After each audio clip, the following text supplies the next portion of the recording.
Imagine you're staring down a fork in the road, and for the life of you, you cannot decide what path to take. Sound familiar?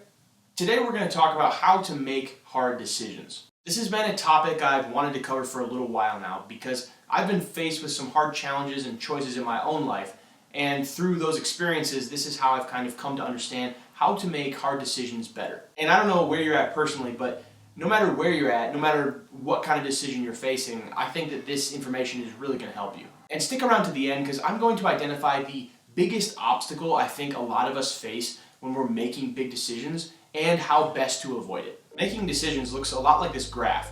We start down in that lower corner, and as we move along, we have some idea of where we want to go, but we don't know exactly how to get there. If we're lucky, we'll have some idea of the next step, but we don't know what the whole journey looks like. Anne Lamott, who is an American novelist, says it like this: you can only see as far as your headlights, but you can do the whole journey that way. Making decisions is a lot like those headlights. We make one decision after the next, and usually we can only see, just up around the corner, but not much farther. So this process of knowing how to make hard decisions is what's going to help us navigate a lot of life. There are 3 things I found helpful to think about when it comes to making big or challenging decisions. First thing you want to think about is making sure that you are making a values-based decision. This is a simple concept that really takes almost an entire lifetime to sort out, but it revolves around this idea of you are making decisions based upon your personal values. You aren't making decisions because you think you should, or because you think other people think you should, or because of some other outside force. You are making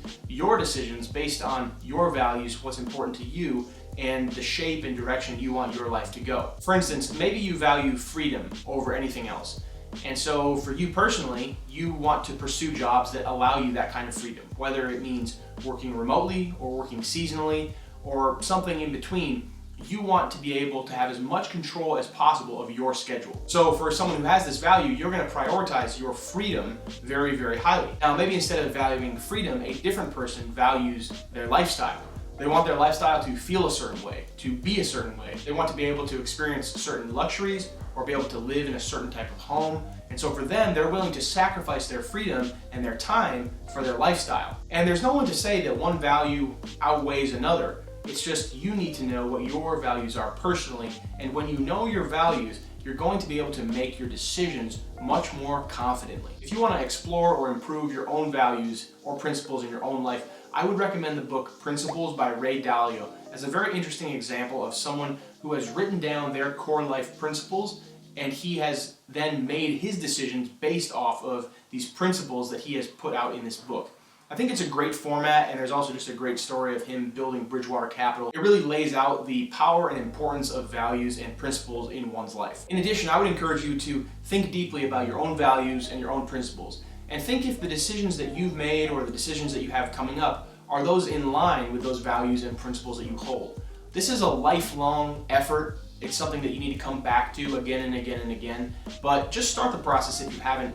And if you find it interesting, drop a comment down below and let me know what you come up with. The next thing I always think about whenever I'm making a big life decision, especially, is asymmetric opportunity. This is the secret sauce of any great decision-making process. I first came across this concept from Nassim Taleb, and he talks about asymmetric opportunity as being simply making a decision where the upside is bigger than the downside. The bigger the upside potential and the lower downside potential, the better the opportunity is. I really like the way that Taleb describes asymmetric opportunity and how he describes how life operates in general. He sees life as humans placing many small bets again and again and again. And what you want to do when you're placing those small bets is to make sure that you're making asymmetric opportunity types of bets where the upside is higher than the downside. Here are a couple examples to break down this concept. It might sound complex, but it really isn't. If you look at the last 100 years of data for the market, you know that the market over time trends upwards. So the upside opportunity on a broad-based market index is extremely high, and the downside is rather low, especially as you begin to increase your investing window, increase your span of time in the market. Of course, if you dump your money in one day and look the next day, there's no guarantee whether it will be up or down. But if you leave it in there for 10 years, there's a very solid chance that your money is going to be worth more in 10 years than it is when you started. These are the kinds of opportunities that we should look for when we're making decisions. Whether it's a career decision, a life decision, where we're going to spend our time decision, we want to look for opportunities where the upside is much larger than the downside. And if we do win, if we do succeed in that area, in that decision, the upside is going to be great. I think YouTube is another example of asymmetric opportunity. If you win in YouTube, if you do well in the YouTube space, the upside is huge. And relatively speaking, the downside is quite low. There is a time investment involved with me making these videos and spending time setting everything up and writing scripts and thinking about it quite a bit. But even with all those costs, it's not as if I'm sinking thousands and thousands of dollars into doing this. You can literally start a channel with your phone and be effective. For myself, when I was deciding to study accounting, I saw accounting as having this asymmetric opportunity. The longer you are in public accounting and the more experience that you accrue over time, the greater your earning potential, the greater your network effect, and the more value you're able to provide. So I think it's very important to think about all opportunities in this way, and when possible, make sure that we're grabbing hold of asymmetric opportunities. The third thing I always think about whenever I'm making decisions is this idea of execution. This idea first came to me from Walter Isaacson in his book on Steve Jobs, and he says that vision without execution is hallucination. If you're anything like me, you have come to a lot of forks in the road in your life. You've had to make decisions on hard things, whether it's your career, your school, your relationships, the list goes on and on. We all have things that we have faced and that we're challenged with. But the biggest hurdle, the biggest obstacle, I think, when it comes to making a decision is not understanding what you could do, but is deciding what you're going to do and taking that step out and actually executing on your plan. Once you make a decision, you need to fully commit to that decision and see it through. If you are not able to buy into a certain kind of decision or one of the options that's in front of you, that would be a red flag to me that you shouldn't choose that option.